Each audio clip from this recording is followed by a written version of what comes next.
Pension scheme প্রত্যয় বাতিল সহ ৩ দফা দাবিতে চলমান আন্দোলনের অংশ হিসেবে টানা ষষ্ঠ দিনের মতো কর্মবিরতি ও অবস্থান কর্মসূচি পালন করেছে বাংলাদেশ প্রকৌশল বিশ্ববিদ্যালয়ের শিক্ষক সমিতি। এতে যোগ দেন বিশ্ববিদ্যালয়ের শিক্ষক সমিতি ফেডারেশন এবং অন্যান্য বিশ্ববিদ্যালয়ের শিক্ষক সমিতির নেতৃবৃন্দ। এ সময় শিক্ষকরা বলেন, দাবি আদায় না হওয়া পর্যন্ত এই কর্মসূচি চলবে। ইসমাইল হোসেন জুয়েলের রিপোর্ট।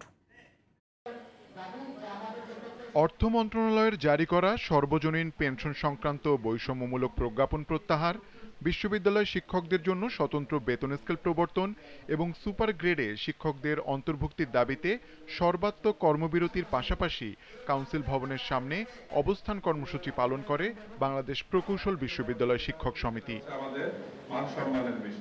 বুয়েট শিক্ষক সমিতির এই কর্মসূচিতে সংহতি জানিয়ে যোগ দেন বিভিন্ন পাবলিক বিশ্ববিদ্যালয় শিক্ষক সমিতি এবং ফেডারেশনের নেতারা।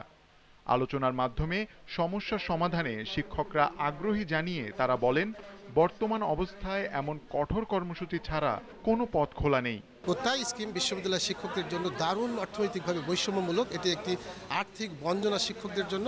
এই জায়গায় থেকে বের না হলে তো শিক্ষকরা ক্লাসে ফিরবে না। আমাদের মাননীয় প্রধানমন্ত্রীকে আমাদের দাবিটা বোঝাতে পারি যে কোন জায়গায় ব্যর্থতা ঘটানো হলো, তাহলে আমরা আশাবাদী যে আমাদের দাবিটা মাননীয় প্রধানমন্ত্রী মেনে নেবেন। সারা বাংলাদেশের সব বিশ্ববিদ্যালয় বন্ধ হয়ে আছে, তার অর্থ কি এই বিশ্ববিদ্যালয় আমাদের প্রতি না, বিশ্ববিদ্যালয় তার সে এডুকেশনের প্রতি সামান্যতম শ্রদ্ধাবোধ থাকলে ঘটনা ঘটতো না। কিভাবে এটা হয়?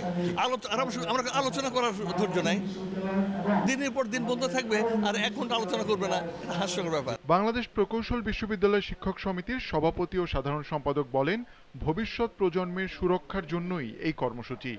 দাবি আদায় না হওয়া পর্যন্ত আন্দোলন চালিয়ে যাবারও ঘোষণা দেন তারা। একটা সর্বত্র কর্মবিরতি আমরা যেটা বলতেছি যে 3টা দাবির প্রেক্ষিতে এটাই হচ্ছে এখন চলমান আছে এবং এটাই চলমান থাকবে যতক্ষণ না আমাদের দাবি আদায় হচ্ছে। কিন্তু আমরা ক্ষতিগ্রস্ত হব না, কারণ আমরা একটা পেনশন স্কিমের মধ্যে আছি। কিন্তু 1 জুলাই পরে থেকে আমার যে ভবিষ্যৎ সহকর্মীরা যারা যোগদান করবেন তারা কিন্তু ক্ষতিগ্রস্ত হবেন। আমরা তাদের যে সম্মান বা তাদের যে আর্থিক প্রোটেকশন সেটি করার জন্য কিন্তু আমাদের এই আন্দোলন, এটি কিন্তু আমাদের নিজেদের চাওয়া পাওয়ার জন্য কোনো আন্দোলন নয়।